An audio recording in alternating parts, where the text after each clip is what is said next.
درانو مشرانو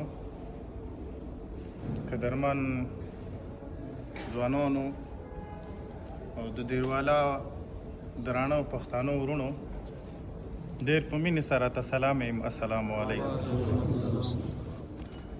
زه د عمر ناکام یم خو دا خبرې مو اورېدلې سره مخکې د پښتانو جرګې کېدلې، د پښتانو به غونډې وې، د پښتانو به حجرې وې، د پښتانو به درې وې.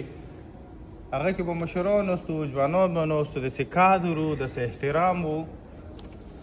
دا خبرې مو دپاره ډېره داسې سپنا غوندې وه لکه سړی کتاب پړوي.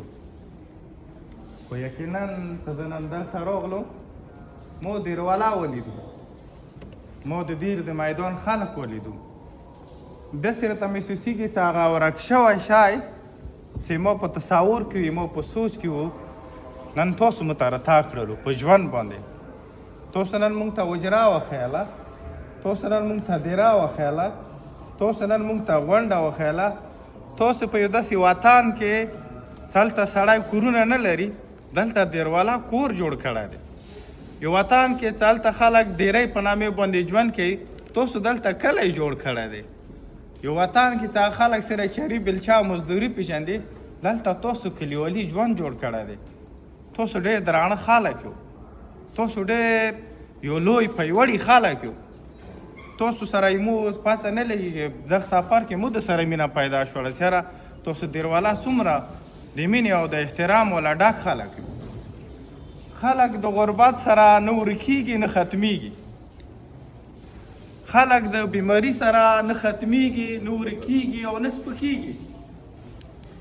خلک د هر یو مشکل سره نه ورکېږي، هغه موږ تاسو حس کوو یا مخامخ موږ ته راځي. خلک د بارودو سره هم نه ورکېږي نه سپکېږي. خلک چې ورکېږي هغه بې اتفاقي سره ورکېږي.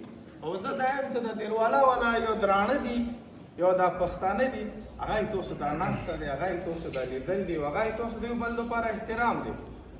دا د تاسو د مشرانو دپاره د فخر خبره دی. په دغه د عتیق الرحمن خوشحالېږي ما چې زه دلته راغلی یم. دا د عتیق الرحمن کردار دی. تاسو نن د هغه کردار ته دومره ریسپیکټ ورکوو، احترام ورکوو. دلته به ډېر شملور خلک راځي د مختلفو علاقو نه، خو چې نن دغه سړي ته تاسو احترام ورکوو، دا د دې سړي کردار دی. دې سړي پارک نه دی کړی، دا سړی د پلټي په بیس نه دی لګیا، دا سړی د خاندان په لیول نه دی لګیا، دا سړی د سیاسي په لیول نه دی لګیا.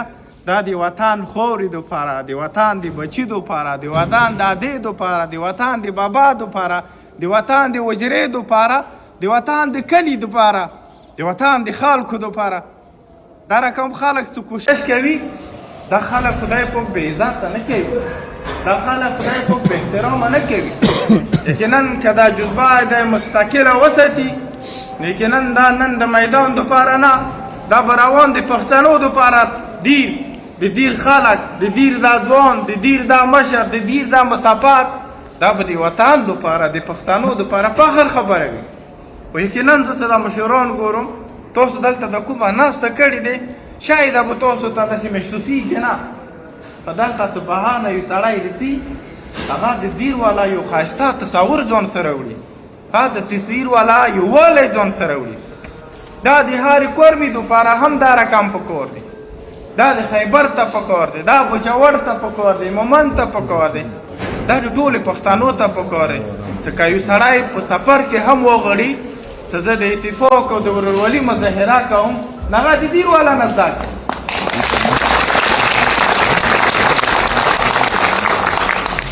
تاسو بیا هم ډېره مننه. یقینا موږ په هر وطن باندې مشکلې دي، با حیثیت موږ په وطن باندې هم ډېرې مشکلې دي، موږ پرې کرمن یو.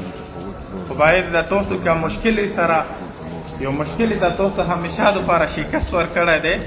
تاسو خپل کور برقرار ساتلی دی، تاسو خپل عزت برقرار ساتلی دی. موږ د دیر والا خویندې میندې چې هغه په عزت کې پاتې دي، نو دیروالا دا یې تاسو اتفاق دی، دا یې تاسو ورورولي دی. او دا ورورولي که تاسو قایمه دایمه وي، هر یوه هغه بلا که هغه د سرکار دیوال نه دی، او هر یوه هغه بلا که هغه د ځمکې نه راوځي، او که هر یوه هغه بلا که هغه د هوا نه وي، یوه بلا په تاسو باندې اسانه کې تر هغه وخته پرې چې تاسو دغه ورورولي وکړئ. د تاسو ډېره مننه.